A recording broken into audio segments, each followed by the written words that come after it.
We recently hosted a webinar on the new EU REACH revision that's coming into effect later on this year. Here, we shall run through the key points from that webinar and also the key takeaways from the Q&A section.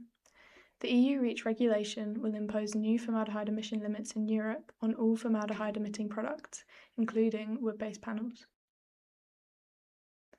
But before we get into the restriction itself, it's worth taking a moment to understand formaldehyde and the part it plays in MDF production. Formaldehyde is a colourless, naturally occurring volatile organic compound, or VOC for short. It is composed of carbon, hydrogen, and oxygen atoms. Formaldehyde is quickly broken down by sunlight and by bacteria in soil, and it does not accumulate in the environment. As well as naturally occurring in the environment, formaldehyde is used as part of manufacturing in many different industries. Formaldehyde is a compound that provides functionality for the manufacture of plastics and polymers, being used in products such as textiles, cosmetics, and cleaning supplies. It is also found naturally in trees at a very low level. Therefore, formaldehyde is found in all wood-based products. However, the level of formaldehyde can be controlled. When manufacturing the majority of our MEDITE MDF panels, we use a resin binder system that contains formaldehyde. We use this type of resin because it works very well as an adhesive to hold wood fibres together. The resin delivers strength, durability, and cost-effectiveness, making MEDITE MDF one of the most versatile and machinable materials in joinery, furniture, and interior fit-outs. Moving on to the current regulation. In simple terms, REACH is the European Union regulation designed to protect both human health and the environment from risks that can come from chemicals. The main idea behind REACH is responsibility. It places the responsibility on manufacturers and the supply chain to understand the chemicals they use, prove they are safe, and manage any risks properly. Now, bringing EU REACH into the context of wood-based panels, one of the most important areas is the formaldehyde emissions. In compliance with the Construction Products Regulation and the Harmonised Standard for Wood-Based Panels, EN 13986, the formaldehyde emission for wood-based panels is 0.124 mg per cubic metre. This is known as E1. The E1 limit is designed to make sure indoor air quality remains safe, especially in homes, schools and workplaces where wood-based products are commonly used. From the 6th of August 2026, the EU REACH Annex XVII revision will come into effect, imposing limits on formaldehyde emissions on a range of products, including all wood-based panels. This revision will set a limit of 0.062 mg per cubic metre for all wood-based products and furniture, effectively halving the current E1 classification. This new limit is known in the industry as E05. In short, the EU is not banning formaldehyde, but is tightening the limits on how much can be emitted from composite wood products such as MDF, particle board, and plywood. The new formaldehyde level effectively brings EU standards below the world's most stringent regulations, such as the CARB Phase 2 and EPA TSCA Title 6 standards in North America. This ensures that European manufacturers and furniture exporters can compete easily in global markets using one consistent set of ultra-low emission materials. It is important to note that MEDITE serve many customers from different countries, ranging from Ireland, Northern Ireland, Great Britain, the Netherlands, and other EU countries. It is worth remembering that under the Windsor framework, Northern Ireland will continue to align with relevant EU product safety and environmental regulations. This includes REACH, meaning the new E05 formaldehyde restriction will apply in Northern Ireland from August 2026. GB operates under a separate UK REACH directive, therefore, for Great Britain, the EU REACH revision does not directly apply at this time. Practically, though, this presents complex challenges for MEDITE's long-standing customers in GB, because many MEDITE products exported to GB end up back in Ireland and other EU countries as part of finished components and systems. So, in short, companies in Great Britain who export into the EU market will have to ensure that the finished product is EU REACH compliant to place onto the EU market. Furthermore, from a manufacturing and testing perspective, producing and stocking both E1 and E05 products would add too much cost and complexity to an already multi-layered supply chain. For these reasons, MEDITE will only be supplying EU REACH or E05 compliant MDF panels from early April 2026 to all markets. Only certain MEDITE products are impacted by this revision. The products listed here currently use a formaldehyde-based resin and will therefore be impacted by the new EU REACH revision. Other MEDITE products, MEDITE Clear, MEDITE Exterior, MEDITE Vent, and MEDITE Tricoya Extreme, are not affected by the new revision, as these products are manufactured using an MDI resin, a synthetic plastic resin made without formaldehyde.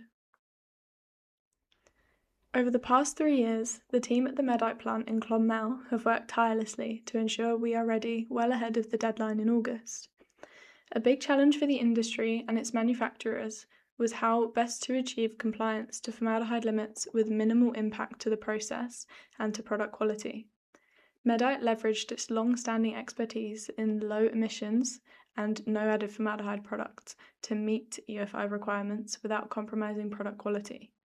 Close collaboration with suppliers, customers, industry groups, and research partners allowed MEDITE to correctly approach this new regulation. Focused research on resin technology, panel composition, and process conditions enabled the development of new REACH-compliant products. A structured lab and R&D process, supported by in-house and externally verified emission testing, ensured product performance matched existing E1 products while achieving the required low formaldehyde emission levels. Speaking of the testing, MEDITE products are tested to EN 717-1, which is the recommended test method for testing wood-based panels as set by the European Chemicals Agency. This standard will remain in use from the point of transition. As they are now, test reports are available upon request for all our customers. It's worth mentioning the Californian Air Resources Board, or CARB standard. All MEDITE products meet the CARB 2 standard, currently lower than the E1 standard for formaldehyde emissions. From the 6th of August 2026, with the new EU REACH revision, MEDITE products will still meet the CARB 2 standard requirement, as they do now. Therefore, this change to the EU's new formaldehyde revision will not affect customers outside of the EU. MEDITE plans to retain its CARB 2 certification after transitioning to E05. So, what does this regulation mean for your business? Within REACH, each operator in the supply chain that places a product on the market is responsible for it meeting the requirements of REACH. For example, if a processor is adding a layer onto MEDITE boards which contains formaldehyde, for example wood veneer, laminate, or paint, they will need to ensure the finished products meet the requirements of REACH. On the other hand, if you were to take our Premier MDF and coat it with a laminate that contains no added formaldehyde, or a coating that was already meeting the required standards, both the elements meet the formaldehyde requirement, so don't need further testing. So, in summary, the EU REACH revision comes into effect on the 6th of August 2026. All MEDITE products for all markets will meet the new EU REACH revision of E05 from early April 2026. EU REACH is an EU requirement, therefore Great Britain will not be directly affected. However, companies in GB who export to the EU will have to be REACH compliant to place wood-based products on the EU market. Each operator in the supply chain that places a product on the market is responsible for it meeting the requirements of REACH. We shall now run through the questions and answers section from the webinar. Submitted questions were put to Luke Pollington, Product Manager, Rory Rice, Technical Operations Manager, and Guillaume Coste, Technical Services Manager. First question, I only sell to GB, but don't know where the product goes after that. What do I need to do? I'm happy to take this one. So yeah, I think, like I said earlier, from April we will only be selling E05 product. No product leaving the mills after then will be to the previous emission limit. I know it does sound very black and white. However, that finished product that is going onto the EU market has to be EU REACH compliant. If the product is staying within the GB market, it must adhere to obviously the UK REACH regulation, and also as well, it's the responsibility of that operator to make sure that that finished product is in line with the formaldehyde release of that specific market. That's great. So Thank you. hopefully that answers that question. Yeah. Next question, has the quality of the product been affected by this change? Okay, I'll take that one. In the presentation, I showed you just the extent of all the testing in-house, but also field testing that was conducted, with specific customers on the application. So the product performed in exactly the same way as previously for E1. So we haven't seen anything to date based on all our testing, both in-house and field testing, to say that it's any different. Okay, thank you. This is a question on documentation. I'm getting asked by customers for documentation now. Are you able to provide anything before April? Yeah, good morning. I can answer this one. No, before April, we will not be supplying any updates and documentation. We will supply E05 EU REACH compliant product from early April, as was mentioned by Luke in the presentations. Once production has fully transitioned to be compliant to the EU REACH regulation, we will issue new documentation to go alongside all compliant products. So that will be again in early April.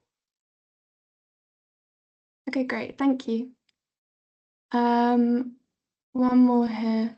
Some of my customers are outside of the EU and not in GB, so they don't have the same formaldehyde requirement. Is there scope to purchase E1 product from you after April? Okay, I'll take that one. So just from, I suppose, a simplicity perspective, like we took the decision that all the products would go over to E05. And the reason is if you carry, a dual certification, or we say, that dual stocking of E1, it adds a lot of cost and complexity, to, I suppose, ourselves in the manufacturing, but also downstream with our customers. And the feedback that we're getting from our customers is that they'd rather go to E05 and have the simplicity within their own stocking system. So that was a major reason why converting over is just simplicity for us, but also simplicity on the consumer and customer side as well.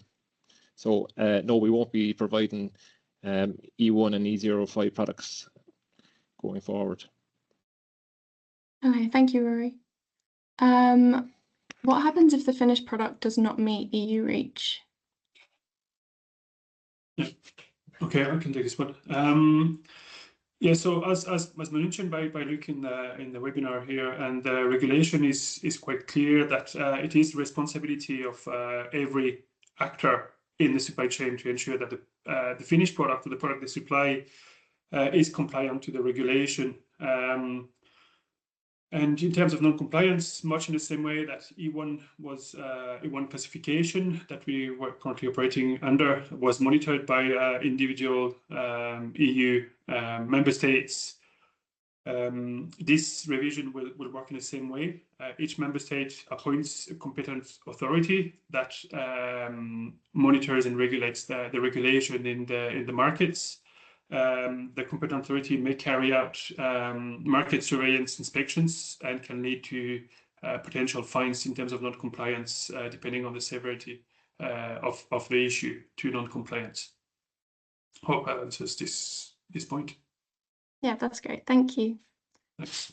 This is just a question about article numbers. Will you create new article numbers or change your article descriptions to be able to separate our stocks? So in terms of product identification, that will be once we supply compliant product, we will the product description in terms of product stock codes will remain. However, the product will be clearly identifiable through documentation and physically on the packs. Okay, that's great. Thank you. This is just a question about retesting a board if you coat it. We prime your MDF. Does this mean we will need to test these finished boards separately to ensure REACH compliance? Okay, I can answer that. That would depend on the type of finishing that's being applied to the product. So as mentioned by Luke and Rory there in the presentation. If the additional product on top of the MDF panels with non-added formaldehyde, so they don't contain formaldehyde that is not naturally present into the product, there is no need for further testing. However, if the product that these customers are using, end users are using, that may contain added formaldehyde, they will need to ensure that the finished product is compliant to the regulation. I hope that answered that. Yeah, that's great. One more on testing. If MDF-based mouldings are lacquered on all sides and tested compliant under EN 717, will they be considered compliant under the new reach limits regardless of the baseboard classification? So if I understand correctly, that if the finished board is tested? Yeah, so if they're lacquered on all sides and tested compliant under EN 717, will they be considered compliant under the new reach limits? If both components are compliant, that's my understanding that the finished board would be therefore compliant, and no need to be further testing. I think that's great, Rory. Except if you have any additional point on that. Yeah, I'm just reading the question here. So lacquer untested. So it's a finished article from that the customer has, and it's going to be tested. And it says regardless of the baseboard classification. So essentially that could be having an E1 panel board as a baseboard and then putting a lacquer on top of it and then retesting it. So yeah, to answer your question, if you have an E1 board and it's molded and you've coated it, you would, if you wanted to show compliance to the 717, you would have to go and independently test it yourself because the baseboard wouldn't be E05. But the coating system on it would need to be tested to see if it did comply. Does that answer your question? Yeah, I think that makes sense. Okay, and one more. Until when are we allowed to use up stock of MDF MR E1 classification?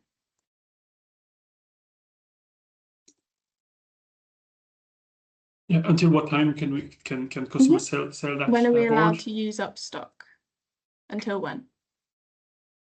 So the regulation is about placing a compliant product to the market, so selling the product. So if stock is in the warehouse before the compliance date, if it's sold as such, it won't be able to be supplied post 6th of August 26, as it would not be compliant to regulation. However, if there is further processing being done and there is any testing that can prove that the finished article is compliant, then that can be used in terms of selling the product further on.